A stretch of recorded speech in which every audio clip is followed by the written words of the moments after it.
Brasil, os acordos de livre comércio são uma agenda importante no Congresso Nacional.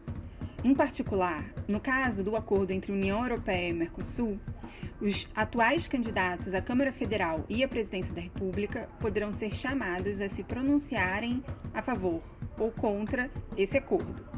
Por isso, a Frente Brasileira contra os Acordos União Europeia-Mercosul e EFTA-Mercosul fez uma carta com o objetivo de alertar os futuros representantes do povo brasileiro sobre o papel que o livre comércio tem para o aprofundamento do neoliberalismo já vivenciado no país.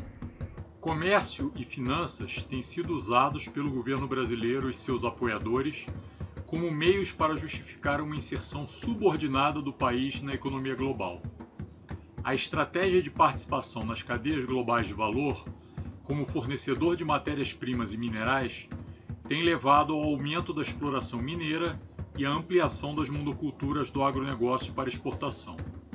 O avanço da fronteira monocultora aumenta a demanda pela importação indiscriminada de agrotóxicos e outros contaminantes, diminui a biodiversidade e a saúde do povo brasileiro. Ao privilegiar o modelo extrativista, o governo incentiva o desmonte da indústria nacional, prejudicando as políticas de promoção de renda e trabalho digno. Enquanto restringe o financiamento às políticas públicas, essenciais à proteção dos direitos humanos, promove o investimento privado nacional e internacional. Há, pois, clara opção pelo mercado em prejuízo da sociedade, conduzindo a uma dinâmica econômica concentradora de ganhos e socializadora das perdas. Este é o caso de projetos de lei em pauta que, em ressonância às expectativas dos novos acordos comerciais, visam a flexibilização do licenciamento ambiental, a legalização de distintas formas de desmatamento e de grilagem, a exploração econômica em terras indígenas, a privatização de serviços públicos essenciais, tais como transporte, saneamento, saúde e educação, a gestão de parques naturais a empresas transnacionais e a abertura do setor de compras governamentais. É sabido, através das palavras do ex-ministro Ricardo Salles, que a excepcionalidade da situação de pandemia contribuiu para que o governo passasse a boiada sobre a governança ambiental e as políticas sociais. Mais do que isso, no momento de isolamento social, as instâncias legislativas foram, na prática, fechadas à participação social e a política orçamentária conduzida sem qualquer transparência, inviabilizando o controle sobre os gastos públicos. A existência do chamado orçamento secreto é um escândalo, com o qual não podemos concordar. Alinhado ao processo de desmonte que vem acontecendo com a liderança do governo federal, perpetuar e aprofundar a agenda de violação e retrocessos nos direitos é o que está em jogo nos capítulos dos acordos comerciais com a Europa. O acordo acentua a reprimarização da economia brasileira e atualiza os dispositivos coloniais que mantêm a dependência do país em relação à Europa, além de incentivar a violência racista contra os povos indígenas, comunidades negras, camponesas e tradicionais. Isso porque o dano ambiental associado à expansão do desmatamento e do agronegócio recai desproporcionalmente mais sobre os povos negro e indígena, e em particular em relação às mulheres. Com tais preocupações, convocamos junto a mais de 200 organizações e movimentos sociais reunidos na Frente Brasileira contra os Acordos da União Europeia-Mercosul e EFTA-Mercosul a abertura de um diálogo pré-eleitoral com candidaturas progressistas ao Legislativo e Executivo.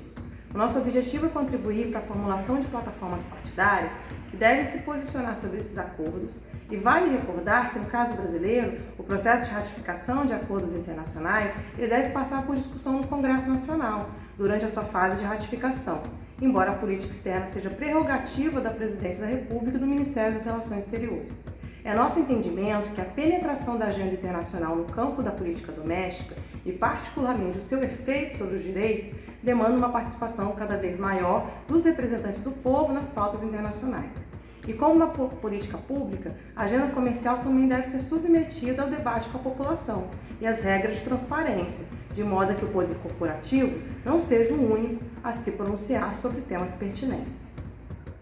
A possível reconstrução do país após as eleições de 2022 e a formulação de novas estratégias de desenvolvimento combativas em relação às múltiplas crises vividas hoje, econômica, sanitária, dos cuidados e ambiental, exige esse esforço coletivo. Esse é o momento de cobrar de parlamentares, membros do Executivo, candidatas, candidatos, partidos e formuladores das políticas, suas posições e concepções sobre esses temas.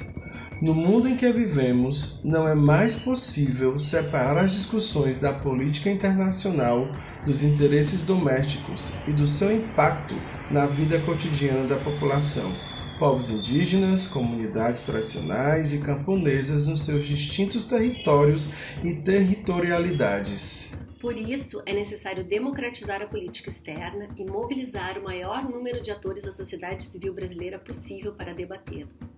Foi com essa intenção que a Frente Brasileira contra os Acordos União Europeia-Mercosul e EFTA-Mercosul foi criada em 2020.